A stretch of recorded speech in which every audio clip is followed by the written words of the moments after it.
This week, we are talking about the new seasons in Diablo 4, a big patch in Path of Exile 2, and Smite 2 going free to play. But that's not all. We got our usual beloved free stuff at the end, as well as the newest co-op releases. On January 21st at 10 AM PST, a new season is starting in Diablo 4.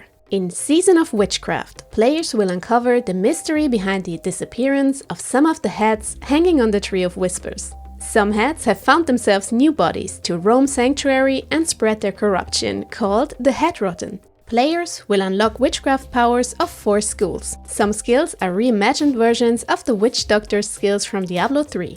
The first school is the Destructive Eldritch, bringing Firebed Servants and Doom Orbs circling around you. The second one are the more defensive Psyche powers, offering protection in battle with barriers and auras. The Growth and Decay school offers healing, diseases, and a Poison Frog Servant. Then there are Lost powers that players can find out in the open world. Those powers will not only be very helpful on the headhunts, but also unlock new synergies and ways to play each class. The season also features new gems, better rewards from Caches of Whispers, as well as unique seasonal rewards, including a Raven pet, as well as the usual free and premium Battle Pass rewards. Besides the Season of Witchcraft, the new Armory will be released, which allows players to quickly save and swap build sets. 3 new quality of life updates are also added, including updated class quests, an update to greater affixes, and a welcome back booster for returning players. 8 new uniques and legendary affixes, as well as 3 new runes will be added. Path of Exile 2's patch 0.1.1 is expected to drop on January 17, bringing various fixes, skill changes to classes, improvements and updates. Here is a quick overview of what we found to be most impactful, but we will link the full patch notes below. The following changes have been made to endgame. 4 new tower maps are coming. The boss fight against the Arbiter of Ash will now give you 6 respawn attempts for your whole group, which can only be triggered by the person who owned the key. The boss itself has received some changes to his skill set, including his Flaming Gale skill now being unblockable. The endgame maps have received a lot of changes, including added checkpoints and greater chances of them containing rare monsters, chests, shrines, and so on. Regarding monster changes, some dangerous monster skills will now be telegraphed, while others had their range nerfed or have a longer cooldown. Socketable items like runes can now be overridden by placing another rune in the slot. Gambling regulations in your hideout seem to have been lifted. Alva will now let you comfortably spend all your gold in your home. The times needed for reviving your co-op partners have been reduced very slightly. Many unique item effects have been buffed or changed, as many of these felt underwhelming.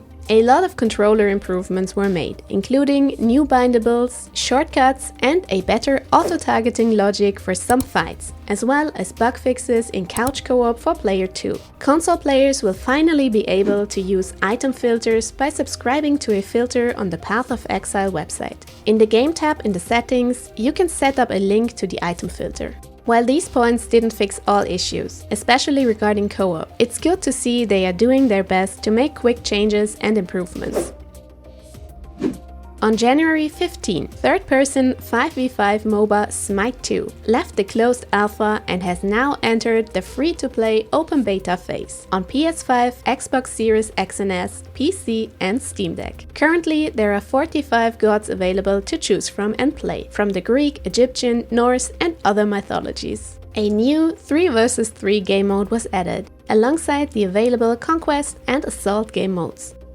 Yesterday, Nintendo has released a first-look trailer for the upcoming Nintendo Switch 2, planned to release sometime this year. We don't have much written information yet, but in the trailer you can clearly see that the display and the Joy-Cons will be quite a bit bigger, with a different way of attaching the Joy-Cons to the console. The joysticks also look a bit different, so let's hope this will fix all the past Joy-Con drift issues. The console plays both future Switch 2 exclusive games as well as all Switch 1 games, both digital and physical. More info is expected to be released this April.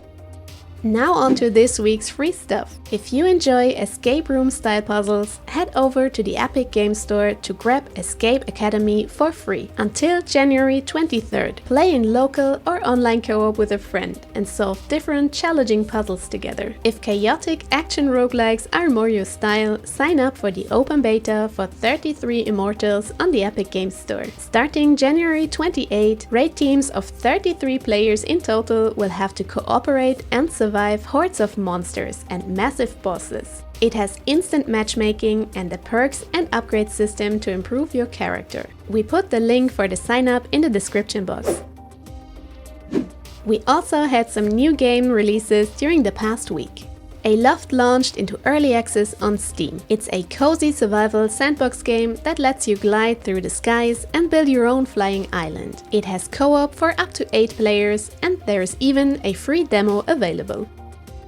Hyper Light Breaker is a fast-paced action roguelite adventure for up to 3 players in co-op. It's available on Steam in early access. And lastly, Donkey Kong Country Returns HD is a remaster of the 2010's highly praised Wii platformer, now available for Switch. It offers 2-player couch co-op and has so far gotten pretty solid ratings by game critics and reviewers. If you want more info on each game, head over to our January releases video. But that's it for today. We hope you enjoyed this video and we will see you again in the next one.